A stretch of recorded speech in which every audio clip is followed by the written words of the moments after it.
everyone, how's it going? It is I, the real Randy Chavez, coming at you today with a kind of a VV update, OMI update video, but I will be interviewing Dr. Rashid Al Farooq, or known as Dr. Rashid Mohammed Zubair Al Farooq, who is a highly accomplished businessman and entrepreneur based in Dubai, United Arab Emirates, born on 1 July 1977, holds a bachelor's degree in business administration with a specialization in banking, master's degree in marketing, and a PhD in business administration from the Yeswood University. He also holds an honorary Doctor of Philosophy from the International Royal Academy of the United Nations. So we call him Doctor for many reasons.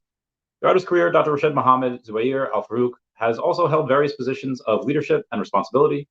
He began his professional journey at Standard Chartered Bank, where he had held several key roles, including Director of External Affairs in the UAE. He had later served as the director of the largest branch operation for the Union National Bank in the Northern Emirates. Dr. Al Farooq is also served as the vice chairman of Al Khalil Properties and provided advisory services to members of the Gulf royal families. He has been actively involved in global initiatives, serving as the economic advisor for the World Fund for Development and Planning for the GCC, and as an ambassador at a large for the Peaceful Mind Foundation. Currently, he holds the position of the group CEO for the largest pop culture group in the Middle East, which encompasses entities such as Popcon, Me, Alonza Events, and Speedy Comics, Collectibles, and Cafe. He plays a significant role in the establishment of FC Bank in 2010. Dr. Al Farooq is widely recognized for his active participation in humanitarian and environmental causes. In 2018, he was honored with the Ambassador for Peace Award from the Center of Peace Studies in Sri Lanka. He also received the Appreciation awards from organizations such as Rashid Center for the Determined Ones of Dubai for his unwavering commitment to humanitarian and environmental issues. Dr. Al Farooq has been involved in initiatives led by the Clinton Global Initiative. More on his dealings with the Clintons in a little bit. With his vast experience, entrepreneurial spirit, and dedication to making a positive impact, Dr. Rashid Mohammed Zubair Al Farooq continues to be a prominent figure in the business and philanthropic landscape of the UAE and beyond. So as soon as he gets here, I will bring him on. I was hoping to kind of come in the introduction. Typically, when you have people as busy as him, when you have people worth as much, everyone wants your attention.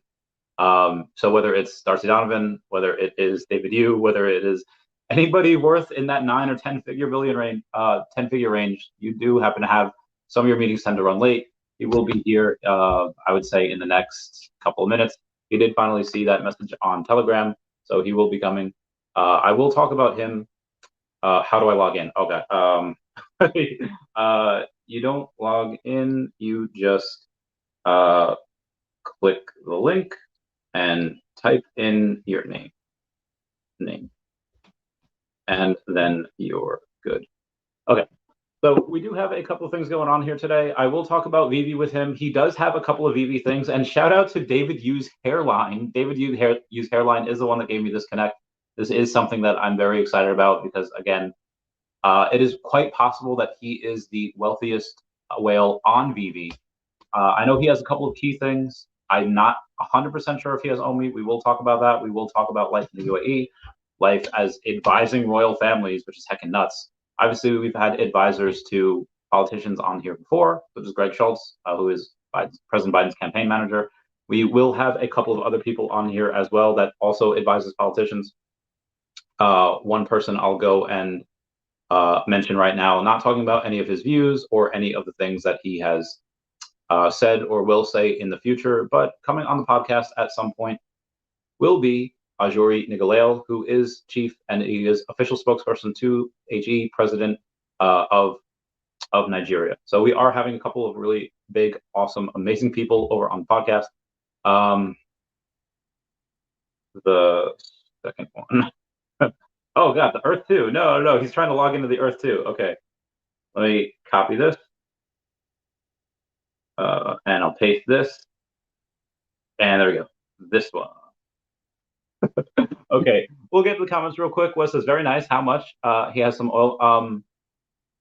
So be advised, his family, this is one of the wealthiest families in the Persian Gulf. So if I go on and talk about the Al Farooq family as a Sunni Muslim business family whose ancestral home was Saudi Arabia and then Bastak in the Hormozgan province of southern Iran before eventually migrating to Dubai. Family is amongst the first of UAE's business and aristocratic families. First person was the late Al-Maj Muhammad Akil, who was widely recognized as the most successful merchant of his time. And then you also have the great Farooq, or Farooq bin Muhammad Akil. As of 2014, the majority of the family members reside in the UAE, Bahrain, Kuwait, where I was, the United States, and Canada. The Farooq Arshi family are the first cousins of the Al-Alema family. The Al-Alemas are also known as the Sheikh Sultan of Alama, the Fikri, and the Al-Khali family. He's got more to say. Let's see what this one. If you go to the background of them, the Al Farooq family, led by Al-Hajj Muhammad Akil, was part of the first wave of migration, which started in 1899 due to the introduction of the custom tax by the Persian government under the Qatar dynasty, which led to reduced profits for the merchants. So obviously in the late 1800s, early 1900s, they did all migrate. The family business internationally and mainly was trading in diamonds, pearls, and precious stones. As Coles and Jackson put it, the great Farouk's generosity and hospitality earned him respect and a reputable status among the Gulf royalty. So he goes on to say, I have somebody asking me to tell him about 4chan and Grumpy Cat, which we will probably get into meme coins as well, because as anyone, people are just people. From all the people I've met that are, next to homeless, or the people that I've met that are, worth 9 and 10 figures, you're just a person, and you have person wants and dreams like everyone else. And this is Dr. Rashid Al Farooq. How are you, brother? Hello. Hi. How are you? I am doing quite all right. We just did a little bit of an introduction for you, going over some stuff on the Wikipedia. I don't know how much of the stuff on the Wikipedia is true, because obviously anybody can go and edit that. But I did read the quick blurb that you sent as well, going over all your accomplishments. How's it going today? Good, brother. How are you doing? Sorry, tech stuff, still getting into it. So sometimes it takes time to come and, try to get into it and stuff. How are you doing, Randy? Thank you for having me on your channel. Yeah, of course. I'm doing great. I've just been going over a couple things. I was searching the Veve app beforehand, just seeing if there's anything good to buy, any good deals. And obviously we'll get into that in the future. How long do I have you for on this podcast? I've made myself free, and I spoke to my secretary and stuff. I think for about an hour, I'm available. Okay, right. We'll try to do this for about 45, 50 minutes. Then I'll talk to you off camera a bit privately. Keep that entre nous, and we'll go from there. So obviously there's a plethora of things we could talk about. Usually things that we are afraid and interested in when we're younger usually follow us to adulthood. So how did you go and get into collecting? Is it something that was innate? Is it something that your family had taught you? What happened? It's very, very strange that you asked me that question, because my family was one of the first families, to be sent out to the UK to study. And my dad was becoming, starting to become a doctor. And I used to go past on Oxford Street. There's this old comic book store called Forbidden Planet. It's quite huge nowadays. They have them all over, And I would look into the window and I would see this Amazing Fantasy 15, which is the first appearance of Spider-Man. And obviously I wanted to get it. And my dad would go, "Wow, Rashid, that is 500 pounds, 500 quid. You're not going to get that." And I'll say, "Baba, come on, I was like 9 years old, rightfully, he wouldn't let me go. But I would get in, and then there was this older gentleman who owned the store, and he kind of, would feel sorry for me and stuff. And then he would give me these books for free. I would take them, read them, bring them back, and that just triggered everything, Now I have over, I don't know, I was counting yesterday, but probably over 40, 50,000 books. But that's how everything started. So is all of them, they're not in your vault, right? You have to have some, I see you have a poster back there. Obviously your vault is of legend, but they can't all fit in there, right? Like that there's I have something that I've never shown anybody, which is with me today. I could show it to you. It will be the first of its kind. I don't know if any else of these ever graded in the world. I have it. Would you, later on, whenever you want, let me know and I'll show it to you. You know, I'll Okay. love to you guys. Just letting Um, you know, the biggest Superman fans in the world. So yeah, oh, okay. I mean, we could. I guess as we get into that timeline, I'll bring it up as we get into it. So at yeah. first, the first thing you saw was Spider-Man. Was he your favorite? Well, so I was born in 1977, and in the olden days in Dubai, I don't know if. Sorry, Randy, how old are you before I start? Oh, I'm 32. Okay, I don't know if you're my generation in that sense. I'm about 46, but in the 90s, I was born in 1977. In 1978 onwards, you had the big TV movies, which was your Christopher Reeve Superman, the TV Spider-Man movie, and in the 80s and early 80s, all we had were Superman and Spider-Man, you know, and the 1966 Batman TV series where they would put it on these big, huge cassettes, Yeah. and we would play them. Not everybody had these record players. We were privileged enough in the family to own one. So I would watch Spider-Man and Superman. So those were my two favorites to begin with. Yeah. There was I've used this line a decent amount to tell people how big of a character he is. In 2000, I think 14, President Obama was asked who your favorite superhero is, and he had said, "Oh, it's probably Spider-Man." And just to have a sitting president say that the favorite superhero is Spider-Man was really cool. I saw on your Instagram you had met Bill Clinton in the last couple of years, and Yeah, yeah. how So how was how was he? Did you talk to him about collecting? Probably not. You probably talked to. From what I understand, he's a chill guy.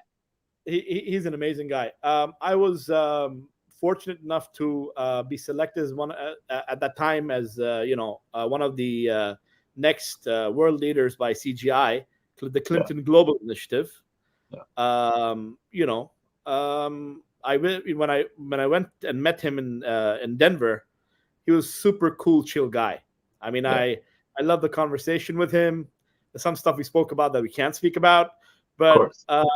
there was nothing too serious. But it was really nice to get his view and the view of some other people who were invited to that to that get together. I got introduced to a lot of celebrities, football players, American football players that were his personal friends, but genuinely very nice guy. And I would think one of the better presidents, if my humble view, one of the better presidents of the United States of America. I really enjoyed that conversation with him. Yes. Yeah, I have a friend of mine that lives in the same town as he does, and he says he's really cool. Like he's always hanging out in coffee shops, taking pictures with everyone. Like he's a really nice person. They say that Hillary's a little bit more private, and she's not really about the paparazzi. She keeps more to herself, which is fair. But the another buddy of mine that has I mentioned him before. He was on his President Biden's campaign manager. I don't know if you've Right. had the chance to meet him or if you've had the chance to go in. I haven't met him. Neither did I meet Hillary Clinton. You know. Gotcha. Yeah. Is that something that you, as somebody that has ties to a lot of the Persian Gulf royal families, and not just ties, but like advises them, is that something that you try to keep in your repertoire? Be like, oh, hey, it's good to get this person in the Rolodex. It's good to have this contact. You see, that's something else I wanted to point out. That's funny, but it's, as you said, Wikipedia. But Wikipedia mentions that Persian Gulf is actually the Arabian Gulf, right? And I've had, and people go and keep changing it. I think my team likes to have a look, and then they fix it, and they change it again, and they fix it, and they change it again, Yeah. because that's not what Wikipedia is about. But the best thing is, I do get to meet a lot of these people because of the different kind of things that I do. I was very closely connected to a lot of members of the royal family. My grandfather actually is one of the prominent religious scholars in the whole region. Hence the title Sheikh, and Yeah. all that kind of stuff. But he was also the head of our tribe, so that makes him like the king of the tribe and stuff like that. But our rulers here, our Randy probably the best rulers in the world. We're the envy of probably any country in the world.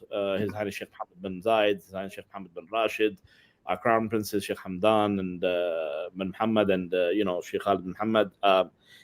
They lead by example, and we follow. So yeah, it's any UAE national. If you ask him, you'll have the same answer. Yeah. We a very close friend of mine, his name is Bob Layton. He co-created the Allure of Iron Man, Ant-Man, War Machine. He calls Dubai the Wakanda of the Arab world. So putting that in the context, yeah. That's great. That's so much fun. There's a couple of not my students. A couple of friends of mine are teachers, and they say they've had when people do like Who Inspires You, there's more than maybe like 20-25% of the class will choose those fictional characters like Black Panther and Wakanda and those types of things. So it just kind of goes to show like the youth of today. I mean, we also have a lot. I feel like some of like the Batman the animated series in the 90s happens to be a little bit better than the 60s Batman with Adam West. Even though we love that, it's a little more grittier, a little darker. I love the type of stuff. Kevin Conroy, God bless his soul, who voiced the animated series, was a very close friend, and I brought him down, as the sponsor is one of the conventions that I do. I put up the biggest convention in the Middle East called Popcon every year. Last year we had Chris Hemsworth that we brought, and the one before that, when I was a sponsor for another convention, we brought Kevin, the good guy. God bless his soul. So for me, growing up, like you said, the animated series was part of my life. Yeah, that was my that's what I grew up with. That Spider-Man the animated series. You had Superman, then you had Justice League, and it was great. Yeah, X-Men too. X-Men was crazy. Yeah. Also, that music had no business going that hard. Yeah, exactly. Da, da, da, da, da, da. I used to love that. Yeah. Have you kept up with the MCU, like with Ms. Marvel and Doctor Strange and all that? Yeah, of course. It's the pop culture. I'm probably one of, I don't want to say one of the pioneers in the region, but I'm one of the people. People say that Speedy Comics and Popcon are one of the pillars of that stuff in the region. And, I do it as a hobby because it lets me and my kids do something together. Yeah. So, I'm the CEO of the company. My son is the deputy CEO of the company, who's about 19. My daughter is about 15. She does a lot of marketing. My wife, Dr. Sharif, looks after the operations. My younger son, Ahmed, calls himself, the deputy CEO of the company. I don't know how that works, but, he's about 11. But the whole family loves this stuff. Last week we had Rika Matsumoto, the original voice actor of Pokemon Ash Ketchum. Yeah. She was there and she was a blast. The first time ever in the Middle East that we brought someone of that stature down. And we're going to be planning something bigger very soon as well. I went through your Instagram and I saw, like, not to be like a stalker, but I saw you had Kevin Conroy. Again, I love him. There's been times, a little embarrassing moment where I'll go like as a kid, even now, and I'll like quote Batman, and I'll try to say it in his voice, and I try to like replicate it. So you had Veronica Taylor there, who's the English version of Ash Ketchum. I love you have everyone. Sweet. I'll get into this more in a second. I just want to tell you that when I hear sometimes, like in Doctor Strange 2 or in Ms. Marvel, when they mention mutants and you hear the when I tell you I screamed as soon as I heard that. That was great. But speaking of this, when is the next Popcon event? When is the next event that you're putting on? We're working on it. We had the smaller event, which we call the Pop-Up Con and pop-up events. So we had Rika, such a superstar. We had next month. I'm trying to plan to bring someone from Gotham. I can't say who it is, but for our store opening, would love to have him there. Oh, I already said have him. Okay. So that cuts down the if it's a female or a male. But so we're trying to bring him, for the opening of our store in Times Square Center in Dubai.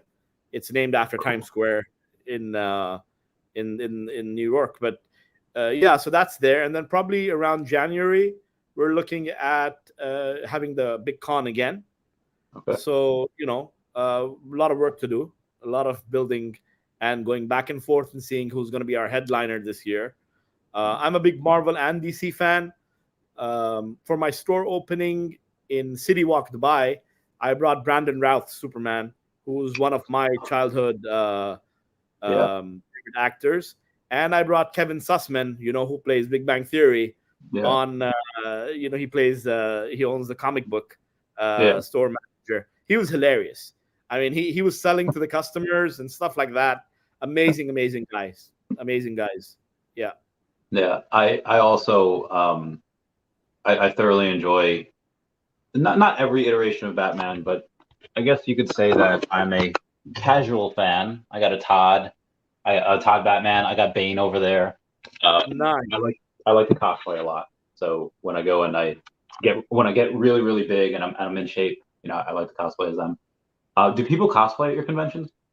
Oh yeah. I have an amazing video. I'll send it to you. Maybe you could play it if you want. Yes. It's day 2 of our Popcon. I'll put it on our channel. But cool. We do. There's a big cosplay community in Dubai, UAE, and the Middle East, Saudi Arabia, and the rest of them. It's crazy. I'm the same as you, by the way. The issue is I gain a lot of weight, lose a lot of weight. So one week you'll find that I'm, really, really big, and the other week it's I have a thyroid problem, so that doesn't help. But Yeah. Hold on. Let me. No, I understand 100%. Early 2016. I was 173 pounds, and I wanted to cosplay as Bane, but I was deployed to Kuwait for 7 months, and I was like, okay, all I'm going to do is I'm going to eat, I'm going to work, and I'm going to work out, and those 3 things, and that's it. And I was like 196 by the end of it, and I got super big. And then like within a year, like in July of that next year, I was back down to 167. So I understand 100% what you mean. But super chat from Veve, Arizona, saying, love seeing your guys' enthusiasm and passion about collecting, business, and family. It's a great, exciting interview. Collectors at heart, Rudy and Tina. They're good friends of mine. Thank you. I've sent you the video on the thing. That's day 2 video of our event. Okay. Let me go and exit out of this real quick. I'll go and take a look at. Oh, all right.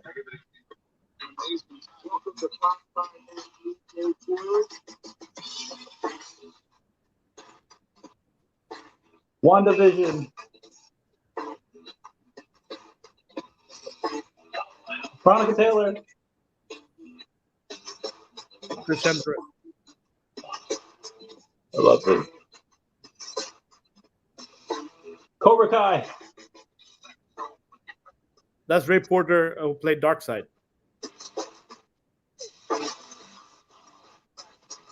Oh, you got the ladies.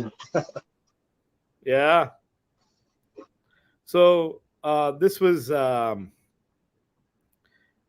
day 2 of our convention. Yeah. And we had some of the biggest stars that we brought to the region, and it was a lot of fun. I see. How many people that you saw that like, oh, you look different, or how many people are exactly the same? Like, is Chris Hemsworth still super jacked in the real life? He is, but he's quite tall and lanky, so he has a longer neck, But he is, for his size. I mean, such a sweet guy, very nice guy. It was say, hey, Ahmed. Ahmed is a close friend. He's one of the biggest influencers from Dubai, so he's joined and said hello. Oh, cool. We'll get him on the podcast at some point. For sure. Yeah. So yeah, it was, super sweet guy. We had Stephen Amell from The Arrow as well. We had Katie Cassidy. We had Demon Slayer. Cool. Demon Slayer is big. So we had, we had the voiceover actor Abby Trott of Nazuko as well there, and a few So people we'll from get Stranger into Things. anime. We'll get into anime in a second because I love anime. But before we move on, I think now it's time. We talked about Todd. We talked about Bane. The Batman, and talked Brandon Routh's Superman. I think it's time to bring out the Superman. But as you do, who is your favorite Superman? Ruth, Cavill, Dean Cain is one of my favorites because I grew up with that Superman series in the '90s with him and Terry Hatcher. They are my. I love Dean Cain. He was one of the Superman that I used to love. I actually have 3 favorite Supermen. I grew up with Smallville, so Tom Welling is, I have to say, is my Superman, and Brandon Routh. Yeah. And obviously, I love Cavill. I'm a good friends with Ray Porter, who I told you so I'm part of the Snyder band. I support Zack Snyder, but to me, the best Batman would probably be. Sorry, you asked about Superman. I'm talking about Batman. But what I'm saying is Superman. Christopher Reeves is king, but after that, strong, very close. Who I felt, something about. I'm just getting messages from my PR team. Sorry about that. Did you say something you shouldn't have said? Because that happens every now and then. People's PR teams be like, don't mention that. They're telling me to keep quiet about our marketing strategies. Okay. So, anyways, but the thing is, so the best Superman for me at the moment, obviously, is Henry Cavill. It's unfortunate what's happened to him or whatever, but things happen. But he was amazing. He was amazing. Yeah, definitely the most in shape Superman. And again, I love Dean Cain growing up. But yeah, I like Zack Snyder because he got his people in shape. When I first heard that, Gal Gadot was going to be Wonder Woman, and I knew her from Fast and Furious, it's like, oh my God, she's so skinny. There's no way. And then like Ben Affleck, as he's super skinny as well. It's like, and then they showed up and they were super jacked, and I was like, oh, this is great. It was so much fun. Yeah, but Ben, I think, is the best Bruce Wayne. Yeah, he's super jacked. Yeah, but he's best Bruce Wayne. Probably not the best Batman, but for me, he's the best Bruce Wayne. Yeah. Who do you think is the best Batman? Is it Michael Keaton? You're gonna get me crucified here, huh? All the Batman fans are probably gonna kill Kilmer. This interview is over. Look, I do like Val Kilmer. I'm not gonna lie. I liked him as Batman, but I think the best storyline with Batman will have to be Christian Bale, but Keaton to me is the best Batman. Yeah, his smile, just his smile, when it's intimidating when he smiles. Yeah. So did you see the new Flash movie? I loved it. I loved it. I'm so disappointed what's happening. I think there are other reasons that movie is not doing well, but I love the movie. Maybe the animation and the stuff was a little bit back and forth, but they came out saying that they did it purposely, whatever, blah blah blah. But I felt the movie was really entertaining. I took my kids; we all loved it. But I'm not liking what's happening. To what happened to it at the box office. But yeah. There's there's lots of reasons for that. I don't know if you had to message someone to get the Superman thing over to you. Hold on, I'll get it myself. Okay, copy that. Well, I'll entertain the guests. See, I don't know, Mr. Planet Prophet. We will ask him about that as he returns. I hate that I only have an hour with him. It's already half over. I feel like we need a 6-hour time block. You guys know that I've streamed for 69 hours at a time at some point. But yeah, me and him could go over this forever. But fortunately, he's insanely successful. He's incredibly busy. everyone's going to want his time. Like I don't have time myself to answer every message. I assume him that has everyone in the world looking for his attention. Super thankful to get the hour though. Age, he for sure is into Star Wars. Oh yeah, 100%, 100%. This is Saramaki. Hello, sleeping my bay. I'm wearing your hat today because he is CEO of Speedy Comics, and you are Sleep Income. Oh, hey, all right. Let's see what we got here. Hi. My friend Sleepin says hi. Hey, hi. So what do you want to see first? I'm going to show you 3 books. Which one do you want to see first? Whichever one you want to show us first. Okay, so I have a better copy of this in my vault, in the other vault, but this is a Superman #1.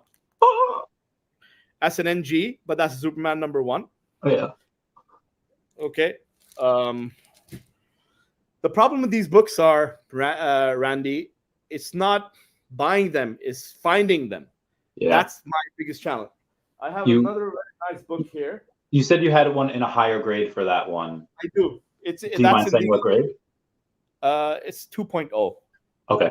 Cool. It's 2.0, which is in the locker in the bank. Yeah. This is a very special book signed by Jerry Siegel, the creator of Superman. Oh. The Death of Superman, signed by him. It's the number 361 of 1250. Wow. And super rare. And for this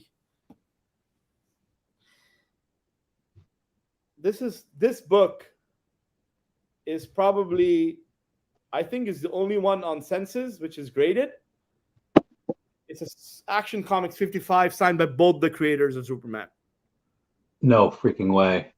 Yeah. Verified, both signatures. Wow. They say, I've checked, I've never seen another book signed by both the creators.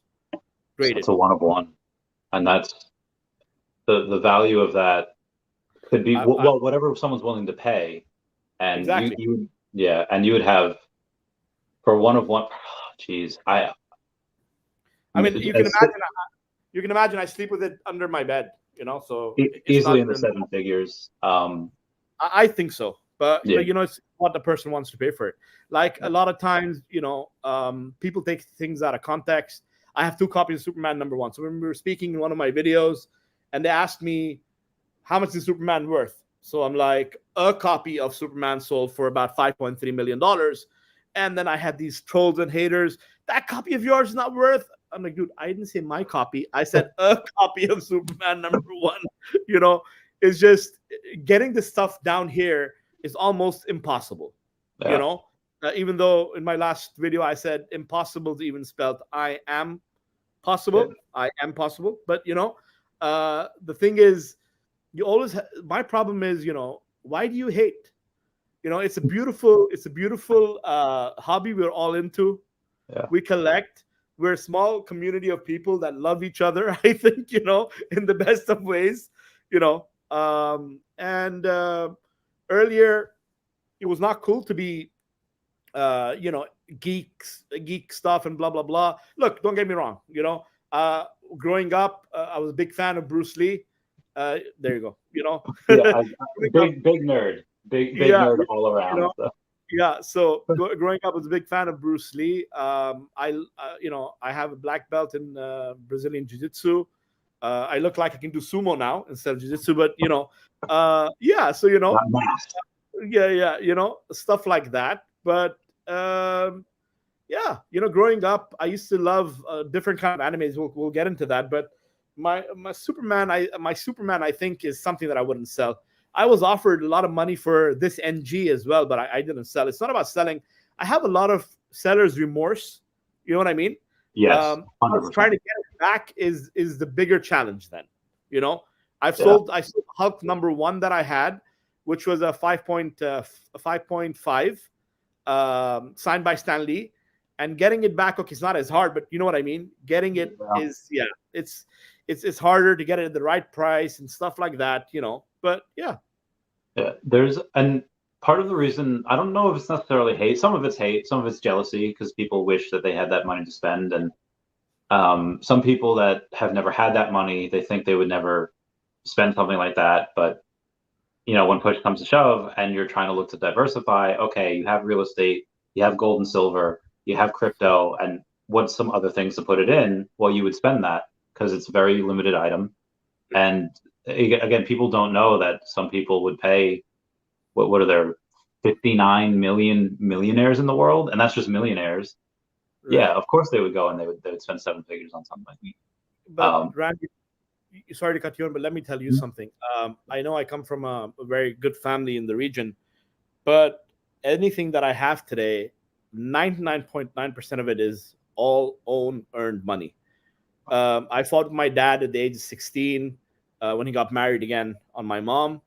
I went to the States. I worked in McDonald's. I cleaned cars. But I love my dad for it now because it gave me the sense of, that I need to work, and I do the same thing with my kids. So I started collecting this stuff since I was 9 years old. It's not something new, and I would save up. We have something called Eid, which is similar to Christmas, and our families, they give us money, and I would save up and stuff like that. And, I would buy comic books. My cousins would go and buy whatever, shoes and whatever they wanted to buy. But for me, I wanted to be a superhero when I was younger, and my idol was Bruce Lee. I love Bruce Lee. So, I would try to be like him, loved Superman, wanted to be like Superman, loved Batman later on in my life, wanted to be like him. I own a Batmobile. I have a 1989 Batmobile that I own. So, I mean, you can imagine. So, a lot of people, when I started with this stuff, they were not worth a lot of money because no one understood what it is. Same thing as crypto, and same thing as NFTs and stuff like that. People laugh at you, but once it becomes successful, people then want to be a part of it, right? Yeah. My first business my second business. My first business was high risk lending. I would give money to business owners that couldn't qualify for bank money. I was very good at that, made a lot of money. But my second business was a passion project. It was called the Chavez Kanto project. And I'm not sure if you know, but Kanto is that first region in Pokemon where I would buy and sell high-end Pokemon cards. I was probably one of the best in the world at defining what was undervalued with that. Nice. And I actually had at one point a PSA 10 trophy Kangaskhan. I don't know how into the world of Pokemon. Oh yeah, in your face, you knew what that was. And at the time, I had the record price point. I paid $80,000 for it. My mom didn't talk to me for a month. My friends that were in Pokemon said that's too much because it had never sold for that price before. And I said, listen, this is in 2020 when everyone was getting those $1,200 checks from the U.S. government, and the amount of first edition PSA 10s that I had done like a 5 or 6x, and none of it went to trophy cards. And I knew that it was coming. So when I bought that for $80K, everyone said I was stupid. And then within a year, I sold it for $279. And that was, well done. That was like my claim to fame in Pokemon. But again, big nerd. Obviously, I put a lot of this into crypto. We'll get into crypto and NFTs in a second, but I do want to ask you about Andrew Tate, who is a very divisive character, and I personally thoroughly enjoy 98% of what he says. I think he is an overwhelmingly positive force in the universe, but there is a little bit of hate around him because of the way he says certain things. What's your opinion on him? Let me message Andrew now and tell him I'm live and I'm talking about him. Hold on. Oh, can we get him on? You can send him the link. No, he won't come on, but I'll message him and tell him that I'm on. Okay, cool. All right, hold on. Of course. We have a business here that really loves you. I don't know what that says. But he thank you very much. I don't know was that good. I don't know if that was. He sings salam. Okay, so I didn't know if that was good or not. If I should keep posting his messages there. But anyway, yeah. So Andrew, I know you've had a meeting with. He saw the vault. He saw a couple of great things there. Yeah. Yeah. I'm not going to talk any politics, obviously, but I'll tell you what I think.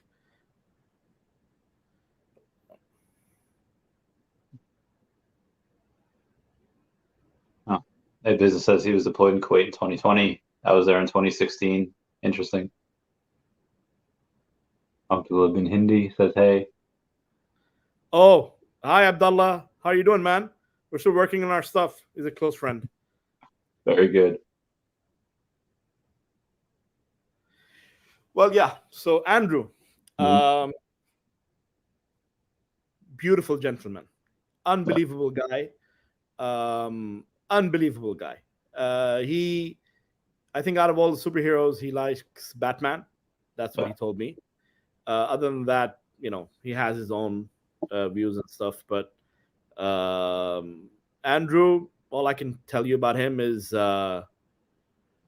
he's unbelievable. He is unbelievable guy. He at a time that we are in at the moment, his views in regards to business are something that I respect. Yeah. And a lot of people take things out of context and stuff like that when talking about him. You know how they snip and they cut and blah blah blah. Yeah. 2 days ago he was proclaimed. The judge actually, I think, threw the case out. They're no longer in house arrest and stuff like that. That's what I know. Good. But talking about Andrew, I've seen him on occasions. Very respectable to women. I've seen it with my own eyes. So a lot of stuff that you see in media, you don't believe everything you see in media. Yeah. I'm on Andrew Tate TikTok. I enjoy his stuff, and he's very good at marketing. For all the stuff that apparently it's good. So I guess getting in now that you said NFTs and crypto, David Yu's hairline, not actually David Yu himself, the hairline account had gone on and said had connected us. Shout out to him for that. Thank you. How did you get into Veve? Obviously your passion for collecting. Well, it's because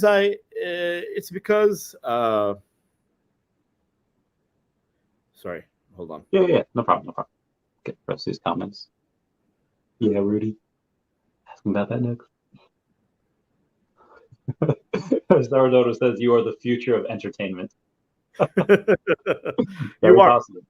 Yeah. Thank you.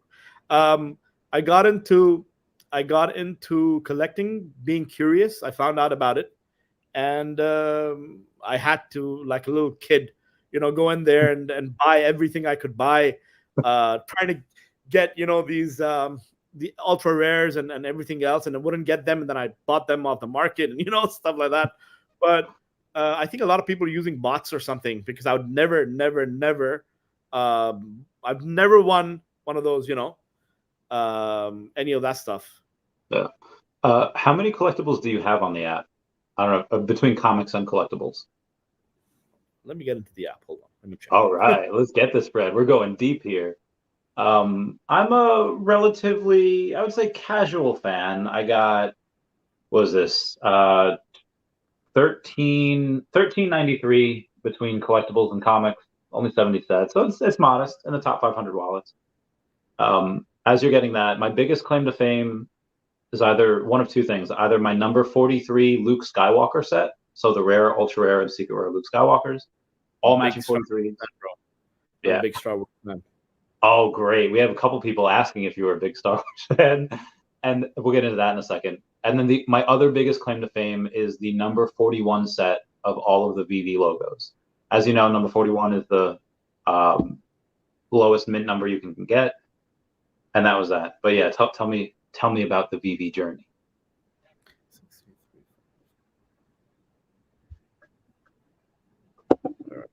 Trying to get in. I actually stopped. I bought a lot in the beginning, but I stopped collecting when, for some reason, it says again, get verified or something like that. So KYC. Gotcha. Yeah. So I have 44 comics. Mm-hmm. I have 8 collectibles and 1 full set. So yeah. What time did you get in, and what time did you stop buying? Obviously, I think I started getting in last year into it. I bought a few things. I'm a big Disney fan, so I bought a few Disney stuff. Yeah, and then obviously I have Mickey Mouse's cap, the golden Okay, one. yeah, the cat. I have that, and I have in comics. I have. What do I have? Okay, I have Daredevil. Mhm. And I have Vengeance. First Miles Morales. First Hawkman. Okay. Hawkeye. Sorry. Yeah, I know what Uh, you meant. First New Mutants. First Doctor Doom. Spider-Man #1. Amazing Fantasy 15. Ultimate Oh, you got Four. the AF-15? Yeah, of course, man. Always. 4. X-Men 1. Fantastic Four #1. Oh, First good. First Kingpin. First Carnage. I think first Goblin. What else is there? First Eternals. First Daredevil. First Rhodey. Oh, you have a lot of the first appearances. Yeah, Good. that's probably my go-to thingy. Yeah, so stuff like that. But I want to buy a few more other things for Yeah. sure. I even bought the Back to the Future car. I like that. Oh yeah, I have both of those. The Yeah, car nice. and the one that flies. Yeah. Those are Yeah, I great. bought that. So I still have to go back into my vault and start putting these things in the vault. Maybe you could give me a few tips on that, Randy, and I could start Yeah. putting into that So vault. I'll tell you things that are very public that you'll already know, like the first appearance of. I know you have the Mickey hat, Yeah, but the first appearance of Mickey Mouse and uh, Walt Disney on the blockchain, that partner statue, that's definitely a must get. There is this guy called Dr. Profit, and I'll introduce you to him. He's one of the biggest whales on the app. He has, I think, like 17,000 collectibles, but he has 10% of the supply of the partner statues. So there's 4,300 of them, and he has 400 of them. He's made his money in crypto. He does have a couple of businesses as well, but most of his money was made in Ethereum, Bitcoin, and that's very important. I would say Secret Rare Spider-Man, the first appearance of him, is most important. There's some debate on which Batman is best, whether it's the Todd McFarlane Batman, which is the first right. appearance, or the Eddie Riso Batman, which is a first edition. There's only 1750 of him. I thoroughly enjoy, there's the Pride NFT. There's the Alligator Loki NFT. It's very silly, but I thoroughly enjoy it. But I think for me, my best one is the Veve gold and silver logo, because I don't know have you ever spoken to David Yu? No, I've not. He's has a couple of you guys have a couple of the same comics. Okay. He's he's like us, very big nerd. But being CEO of a multi-billion-dollar company, as you know, is he gets he gets asked a lot of things, and his times are limited. But I'll make the intro if you're interested. There is that Veve gold and silver logo for normal people. It gets you FaceTime with him. You get to go and be invited to certain events that he's at. That there's only 500 of them, and out of the 500, I think there's only like less than 400 people that have it, that are active. So you do get a decent amount of FaceTime with him at several events. You do get access to the pool of influential people that are in Veve. And I know we don't have a ton of time left, and I do want to talk to you privately about a couple of things. No problem. So before we end, what is something that you would like to talk about before we go and talk privately? You have so many fans here. Thank you so much. I'll come on anytime. Again, if you want me to come on, I'll make the time. Okay. Yeah. I do enjoy Veve, guys. I do.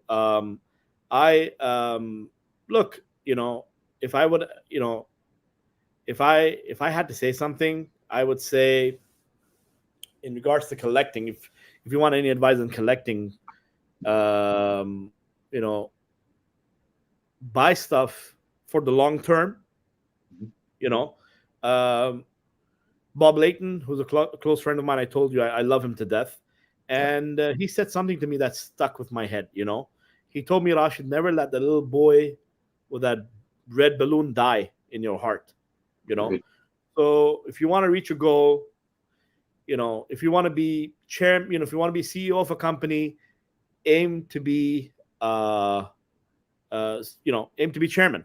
You might not become chairman, but you become CEO, because it'll push you, to get from one way to the other.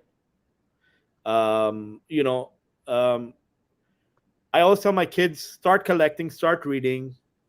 You know, don't forget, you had Deadpool came out in New Mutants '98. You know, now a big book if you have it, things like that. You know, if anybody wants any advice on collecting, I usually ask 2 questions when someone asks for my advice: is what is, you know, first of all, short term or long term. Second of all, what is your budget? You know, that makes a big difference. But don't forget, Action Comics 1, all these Action Comics that we have here came out, and they were like 10 cents. You know, I'm looking at the prices of these things now. To me, this is better. I'm big into crypto and a big believer of XRP, by the way. Because I'm XRP had a nice victory with their lawsuit. Thank you. Yeah, I've been supporting them for a long time because I'm a banker by profession. So, you know, I get to go to things which are connected or tangible. But anything I can hold and feel always trumps anything. You know what I'm trying to say? You know, always trumps anything which is in the air. Don't get me wrong. I love Bitcoin. I love everything else. But I choose XRP because it has a utility, does something in life. So if you want to invest, yeah, you know. And off camera, we're going to talk about OMI and all of the things that it can do. I don't know if you have it yet. Do you? Not me, but I think one of my companies, I think, that does investments probably has some. We were talking about in the last board meeting, but yeah. Okay, we have a lot to talk about. So like I said, I know you have.